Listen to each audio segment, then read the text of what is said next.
नमस्कार, मैं हूं आशीष वर्मा। मॉर्निंग कॉल में आपका स्वागत है। शुरुआत इस वक्त की हेडलाइंस के साथ। आतंकवाद जैसी वैश्विक चुनौतियों से अपने समाजों की सुरक्षा राष्ट्रपति ट्रंप तथा मेरी टॉप मोस्ट प्राथमिकताओं में से एक है। प्रधानमंत्री मोदी और अमेरिकी राष्ट्रपति डोनाल्ड ट्रंप का साझा बयान। दोनों देश मिलकर करेंगे आतंकवाद का खात्मा। अमेरिका ने हिजबुल आतंकी सैयद सलाहुद्दीन को अंतर्राष्ट्रीय आतंकी किया घोषित। During my campaign, I pledged that if elected, India would have a true friend in the White House. Trump ने भारत को माना अमेरिका का सच्चा दोस्त। कारोबारी रिश्ते बढ़ाने पर भी दिया जोर। बोले दोनों देश ग्लोबल ग्रोथ के इंजन्स। मोदी ने कहा भारत की विकास यात्रा में यूएस होगा साझेदार। बैंक शेयरों की तेजी से डाउ में रिकवरी, लेकिन टेक शेयरों ने नैस्डैक पर बनाया दबाव। एशिया में मिला जुली शुरुआत, एसजीएक्स निफ्टी सपाट। जीएसटी से ई कॉमर्स कंपनियों को मिली बड़ी राहत। सरकार ने 1 जुलाई से टीडीएस और टीसीएस वसूलने का फैसला टाला। तैयारियों के लिए दिया और वक्त। वित्त मंत्री अरुण जेटली ने महबूबा मुफ्ती को लिखी चिट्ठी। जम्मू कश्मीर में भी 1 जुलाई से जीएसटी लागू करने की अपील। आईटी दिग्गज इन्फोसिस के चेयरमैन आर शेषासाई ने शेयरधारकों को अच्छे रिटर्न का दिया भरोसा। एजीएम में कॉर्पोरेट गवर्नेंस के मुद्दे पर भी दी सफाई। और आज बाजार में उतरेगा एक और नया शेयर। सुबह 10 बजे तेजस नेटवर्क्स की होगी लिस्टिंग। करीब 2 गुना सब्सक्राइब हुआ था इश्यू। मंगलवार की सुबह है, जी हां, और हफ्ते का पहला कारोबारी सत्र। एसजीएक्स निफ्टी आपकी स्क्रीन पर सबसे पहले अप फ्रंट आएगा। दिखा रहा है एकदम फ्लैट ओपनिंग होती हुई 9625 के लेवल्स पे समय एसजीएक्स निफ्टी कामकाज करता हुआ, और निफ्टी फ्यूचर्स है 9590 के लेवल्स पे शुक्रवार की क्लोजिंग। तो इनफैक्ट 2 दिनों के अगर मैं मार्केट्स को बचाने की कोशिश करूं, क्योंकि ध्यान रखें सोमवार को भारतीय बाजार बंद थे, तो 2 दिन के ग्लोबल क्यूज मुझे बचाने हैं। तो एक्चुअली भारतीय बाजारों में हल्के हरे निशान के साथ शुरुआत होनी चाहिए। 30 पॉइंट के आसपास के उछाल के इस समय इंडिकेशंस आते हुए ग्लोबल मार्केट्स आपकी स्क्रीन पर आते हुए, लेकिन मैं नीरज से डिटेल्स में बातचीत करूंगा ग्लोबल मार्केट्स के अपडेट की। लेकिन पहले बात करते हैं प्रधानमंत्री मोदी की अमेरिका यात्रा की। प्रधानमंत्री मोदी और अमेरिकी प्रेसिडेंट डोनाल्ड ट्रंप ने अपने साझा बयान में आतंकवाद को मिलकर खत्म करने की बात कही है। इसके अलावा दोनों देशों ने कारोबारी रिश्ते बेहतर करने और नौकरियों के मौके बढ़ाने पर भी जोर दिया। जहां डोनाल्ड ट्रंप ने भारत को अमेरिका का सच्चा दोस्त बताया, वहीं पीएम मोदी ने भी भारत की विकास यात्रा में अमेरिका के साझेदार होने की बात कही। सुनिए। आतंकवाद जैसी वैश्विक चुनौतियों से अपने समाजों की सुरक्षा राष्ट्रपति ट्रंप तथा मेरी टॉप मोस्ट प्राथमिकताओं में से एक है, क्योंकि भारत तथा यूनाइटेड स्टेट्स विश्व की 2 विशाल डेमोक्रेसीज का साझा सशक्तिकरण हमारा उद्देश्य है। मेरा यह स्पष्ट मत है कि एक मजबूत और सफल अमेरिका में ही भारत का हित है। इसी तरह भारत का विकास और अंतर्राष्ट्रीय स्तर पर बढ़ती भारत की भूमिका अमेरिका के हित में भी है। ट्रेड, कॉमर्स और निवेश लिंक्स का भरपूर विकास हमारे प्रयासों की साझी प्राथमिकता होगी तथा इस संदर्भ में टेक्नोलॉजी, इनोवेशन तथा नॉलेज इकोनॉमी के क्षेत्र में सहयोग का विस्तार और उनमें गहनता हमारे मुख्य लक्ष्यों में से एक होगा। During my campaign, I pledged that if elected, India would have a true friend in the White House. And that is now exactly what you have, a true friend. The friendship between the United States and India is built on shared values, including our shared commitment to democracy. Not many people know it, but both American and the Indian constitutions begin with the same three very beautiful words, we the people. चलिए, और इस बीच America markets आपकी screen पर आएंगे एकदम consolidation के mode में। शुक्रवार को भी और सोमवार को भी हमने देखा अमेरिकन मार्केट्स में कंसोलिडेशन के साथ कामकाज हुआ। यूरोप में जरूर खरीदारी देखने को मिली। ऐसे में सीएनबीसी आवाज के मार्केट एडिटर अनिल सिंघवी का मानना है कि भारतीय बाजारों में आज खरीदारी करने के मौके होंगे। अनिल नहीं, बाजार पे एक और एक्सपर्ट किरण जाधव से करेंगे आज बातचीत, लेकिन पहले ग्लोबल मार्केट्स। और इस पे बातचीत करने के लिए मेरे साथ मेरे सहयोगी नीरज वाजपेयी जुड़ते हुए। Neeraj ji, hi, good morning. Good morning. Consolidation का मूड क्या चल रहा है, संकेत कैसे? जी हाँ, बिल्कुल आप कह सकते हैं कि एक कंसोलिडेशन, एक ठहराव का मूड है, एक नए ट्रिगर का इंतजार है। अमेरिकी बाजारों में पिछले दो ट्रेडिंग सेशंस में, फ्राइडे भी आप जोड़ लें और मंडे को भी, उस दोनों दौरान कंसोलिडेशन हुआ। और खास तौर पे जो टेक्नोलॉजी शेयर में गिरावट फिर से शुरू हुई थी, उसको थोड़ा सा सपोर्ट बैंकिंग और फाइनेंशियल सेक्टर्स ने दी। वो इसलिए दी क्योंकि इटली के दो छोटे छोटे बैंक हैं जो बहुत बुरी स्थिति में थे, तो वहाँ की गवर्नमेंट निकल के आ गई और उसको बेल आउट करने के लिए तैयार है। तो उसकी वजह से जो बैंकिंग सेक्शन पूरा एनवायरनमेंट था उसमें एक अच्छा सेंटीमेंट बना। तो यूरोपियन मार्केट भी तो ठीक हुआ ही हुआ, उससे दूसरे बाजारों में, अमेरिका में भी ये सपोर्ट मिला। इसीलिए वहाँ आप देखेंगे फाइनेंशियल सेक्टर के स्टॉक्स में मजबूती रही, जिससे वो टेक की गिरावट जो थी वो थोड़ी तक संभलती रही। तो एक तरीके से आप कह सकते हैं कि कोई बहुत बड़ा ट्रिगर नहीं था, ट्रंप की तरफ से कोई बड़े ऐलान भी नहीं आए, वो देखने को मिला। और कच्चे तेल में जो लगातार गिरावट जबरदस्त तरीके से देखने को मिली थी, वहां पे भी थोड़ी सी रुकावट देखने को मिली, थोड़ी सी ठहराव देखने को मिला है। लेकिन चिंता बहुत बड़ी है क्योंकि अमेरिका की तरफ से बहुत बड़ा ग्लट, जिसको हम लोग कहते हैं, बहुत ज्यादा सप्लाई आने की आशंकाएं जताई जा रही है। इसकी वजह से कच्चे तेल में ये कितने दिन तक ठहराव रह पाएगा ये कहना मुश्किल है। तो वो एक फैक्टर जिस पे नजर रखनी चाहिए। बाकी ऐसा कोई बड़ा ट्रिगर नहीं था जिससे हमारे बाजारों को कोई दिक्कत हो। तो क्रूड का गिरना तो भारतीय बाजारों के लिए पॉजिटिव था। इसलिए मैं कह सकता हूं कि कंसोलिडेशन के साथ न्यूट्रल या न्यूट्रल टू पॉजिटिव सेंटीमेंट मानने चाहिए। तो दिक्कत नहीं है कोई। कंसोलिडेशन से स्लाइटली पॉजिटिव हमारे लिए संकेत आते हुए भारतीय बाजारों के लिए एक बार फिर से बता दूं, 9624 पे एसजीएक्स निफ्टी, यानी कि ऑलमोस्ट 34 पॉइंट के उछाल के साथ एक्चुअली खुलने के इंडिकेशंस हैं। तो जिस तरह की आपको ओपनिंग एसजीएक्स निफ्टी दिखा रहा है, उससे बेहतर ओपनिंग के इंडिकेशंस अगर मैं 2 दिनों के संकेतों को पचाऊं तो। लेकिन जहां तक भारतीय बाजारों की बात है, शुक्रवार जो हफ्ते का आखिरी ट्रेडिंग सेशन था, मंडे तो मार्केट हॉलिडे थी, दबाव के साथ कामकाज हुआ। सस्टेन सेलिंग और फाइनली दिन के लोज पे जाके भारतीय बाजार क्लोज हुए। आधे % की सेंसेक्स और निफ्टी में कमजोरी देखने को मिली और 95-75 के लेवल्स पे जाके निफ्टी हमने देखा शुक्रवार को क्लोज हुआ। बैंक्स, और उसमें भी सरकारी बैंक्स खास तौर पे, उस पॉकेट में प्रेशर था। ऑटोज में दबाव के साथ कामकाज हुआ और इनफैक्ट ब्रॉडर मार्केट्स में भी अच्छा खासा प्रेशर था। मिड कैप 1.25%, स्मॉल कैप्स में 1.5% के आसपास की कमजोरी थी। अच्छा, एफआईडीआई के आंकड़े आपकी स्क्रीन पर आएंगे। एफआईआई ने 270 करोड़ रुपए की खरीदारी करी और डीआईएस की तरफ से बहुत छोटा सा 46 करोड़ रुपए के आसपास की बिकवाली का आंकड़ा है। तो फिर बिकवाली कहां हुई? शायद फिर लार्जली ट्रेडर्स या वीकर हैंड्स बाजार से मूव आउट होते हुए नजर आए शुक्रवार को। ऐसे में आज के संकेत कैसे हैं?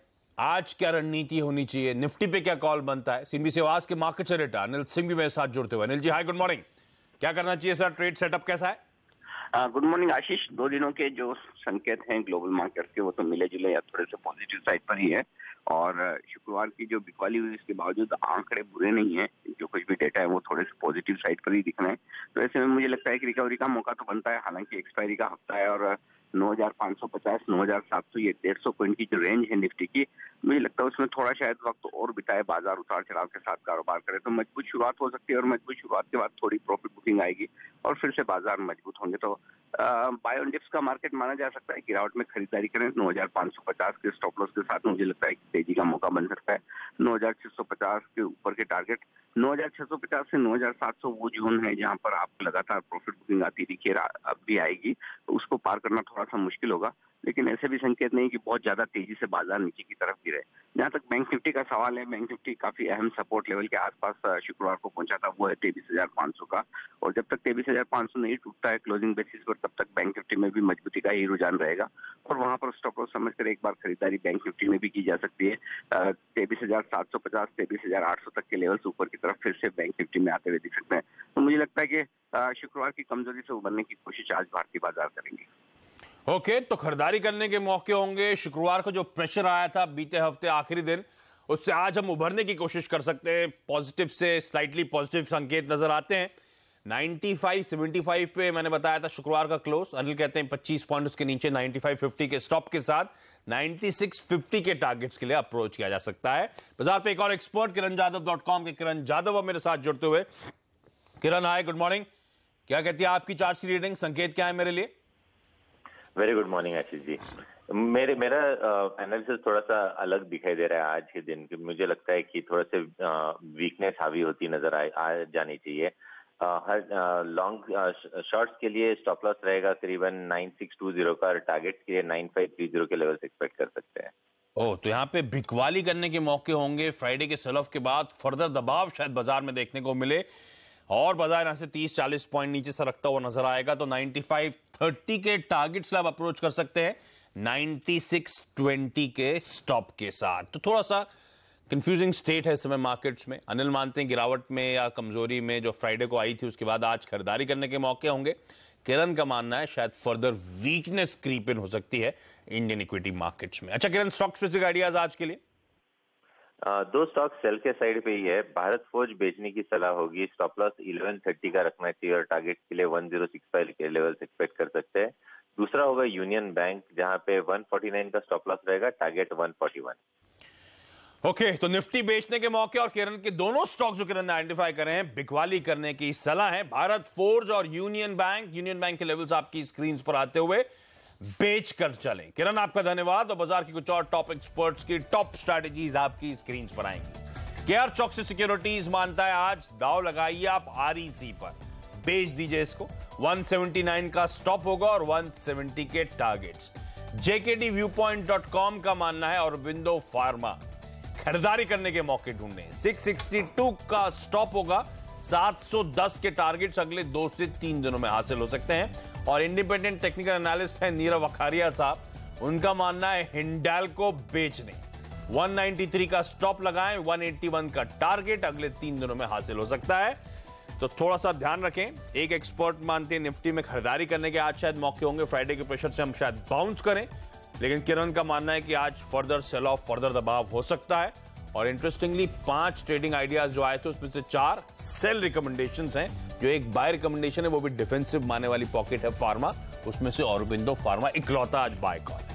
लेकिन आज कौन से टॉप 5 शेयर्स रहेंगे फोकस में न्यूज की वजह से, खबरों की वजह से, ये बताने के लिए मेरे साथ मेरे सहयोगी हेमंत घई आप जुड़ते हुए। हेमंत, हाय, गुड मॉर्निंग। मॉर्निंग आशीष। कौन से स्टॉक्स रडार पर हैं? डॉक्टर रेड्डीज को रडार पर रखिए। देखिए, जो भी भारतीय कंपनियां हैं जो विदेश में लिस्टेड है, जैसे कि भारतीय कंपनियां यहाँ सेबी को जानकारी देती हैं, ये कंपनियां वहाँ पे SEC को जानकारी देती है। उस जानकारी में इन्होंने ये माना है कि अगर अमेरिका में ओबामा केयर बंद कर दिया गया तो इनके कारोबार में बड़ी दिक्कत हो सकती है, इनके फाइनेंशियल्स पर इंपैक्ट पड़ेगा। तो एक डिस्क्लोजर है। लेकिन आज अगर बाजार कमजोर होता है तो डॉक्टर रेड्डीज ने क्योंकि खुद अपने कथन में मान लिया है, तो यहां पर थोड़ा प्रेशर देखने को मिल सकता है। साथ ही स्टरलाइट टेक्नोलॉजीज के ऊपर भी रखिएगा नजर। आंध्र प्रदेश सरकार ने इनको एक ऑर्डर इंप्लीमेंट करने के लिए बड़ा कामकाज दिया है। अब आप देखिए, स्मार्ट सिटी बना रहे हैं वो काकीनाडा में, ये पोर्ट सिटी है, तो वहाँ का पूरा इंटीग्रेटेड सिस्टम ये खड़ा करेगी। स्टरलाइट टेक्नोलॉजीज आज इसीलिए फोकस में रहेगा। 4 और नए शेयर हैं नीरज आशीष जो दरअसल FNO में शामिल हो रहे हैं। Chennai Petro, ICICI Pru Life, साथ ही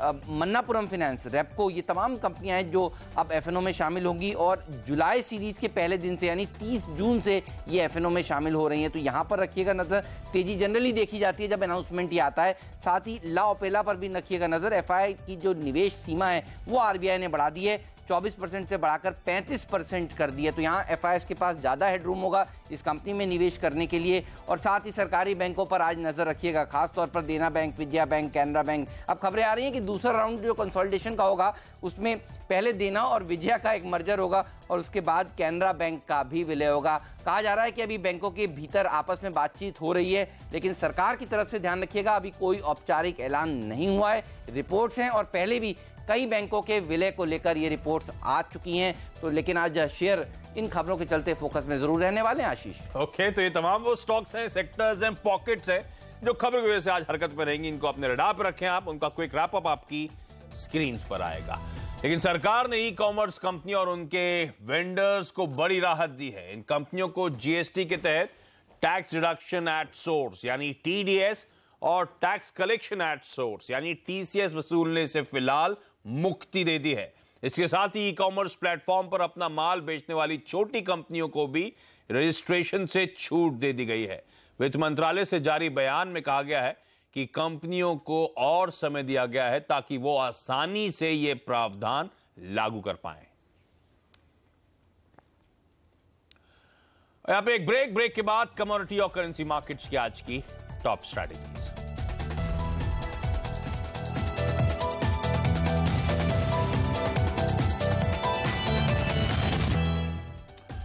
ब्रेक के बाद आपका स्वागत है और कमोडिटी और करेंसी मार्केट्स की स्ट्रैटेजीज बताने के लिए आज कुंवर ग्रुप के रवि देवरा साहब मेरे साथ जुड़ते हुए। Ravi ji hi, good morning. बताएं सर, कैसे होगी कमाई आज?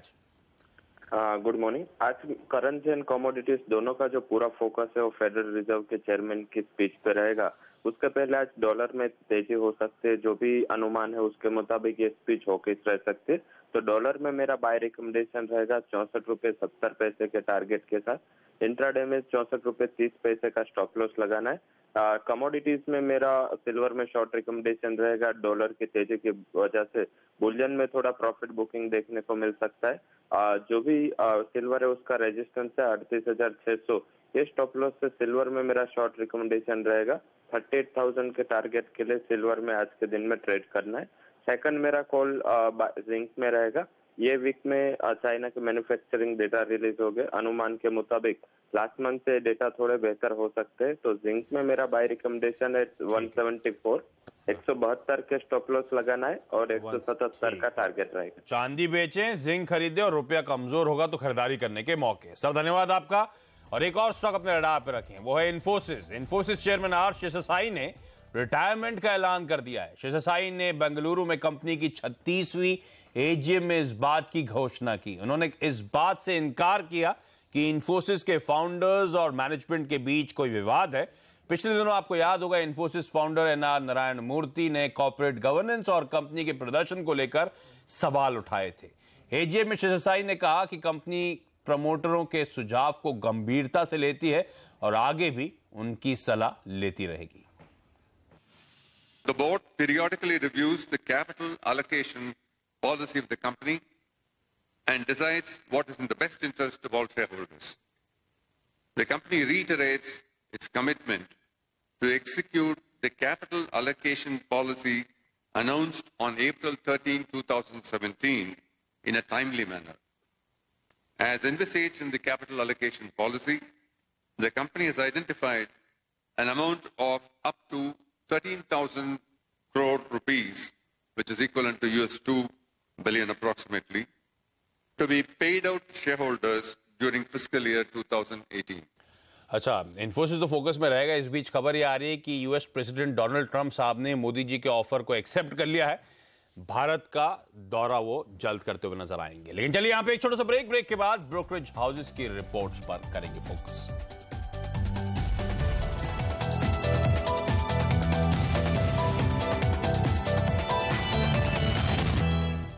ब्रेक के बाद आपका स्वागत है और आज दिग्गज ब्रोकरेज हाउसेस की नजर किन शेयरों पर है। मेरी सहयोगी सोनम मेहता लेकर आई हैं आपके लिए वो स्टॉक्स। सोनम हाय, गुड मॉर्निंग, बताएं। गुड मॉर्निंग आशीष। शुरुआत मारुति के स्टॉक के साथ। एचएसबीसी मारुति पर बुलिश है, खरीदारी की रेटिंग को बरकरार रखा है। लक्ष्य 7,800 का दे रहे हैं। मौजूदा भाव से उनको 8% का अपसाइड दिखाई दे रहा है। जेफरीज ने ऑरबिंदो फार्मा पर अपना लक्ष्य बढ़ा दिया है। 750 से लक्ष्य को बढ़ाकर 780 का कर दिया है। मौजूदा भाव से स्टॉक में 16% का अपसाइड उनको दिखाई दे रहा है। Bank of America Merrill Lynch एक रिपोर्ट लेके आए हैं बैंक्स के लिए और उन्होंने एचडीएफसी बैंक और यस बैंक पर अपना लक्ष्य भारी तौर पर बढ़ाया है। एचडीएफसी बैंक पर 2000 का लक्ष्य दे रहे हैं, मतलब मौजूदा भाव से 19% का अपसाइड दिखाई दे रहा है। यस बैंक के लिए 2200 का लक्ष्य, मतलब मौजूदा भाव से 50% का अपसाइड दिखाई दे रहा है। आदित्य बिरला ग्रुप की शुक्रवार को इन्वेस्टर मीट हुई थी और उसके बाद जेपी मॉर्गन ग्रासिंग पर बुलिश हुआ है। ओवेट की रेटिंग को बरकरार रखा है, लक्ष्य को बढ़ा दिया है। 1250 से लक्ष्य को बढ़ाकर 1350 का कर दिया है। मौजूदा भाव से 15% का अपसाइड दिखाई दे रहा है। ओके, तो ये तमाम स्टॉक्स जो आपके रडार पर रहने चाहिए। ब्रोकरेजेस की रिपोर्ट्स इन स्टॉक्स पर आई हुई हैं और जाते जाते आपकी स्क्रीन पर आएगा एसजीएक्स निफ्टी फ्लैट ओपनिंग के इंडिकेशंस। लेकिन अगर मैं एक्चुअली फ्राइडे की क्लोजिंग से कैलकुलेट करूं तो ये 36 पॉइंट का उछाल के इंडिकेशंस हैं। आज मजबूती के साथ शुरुआत के लिए तैयार हो जाइए। इसी नोट पर मॉर्निंग कॉल में आज के लिए इतना ही। ब्रेक के बाद स्टॉक 2020। नमस्कार।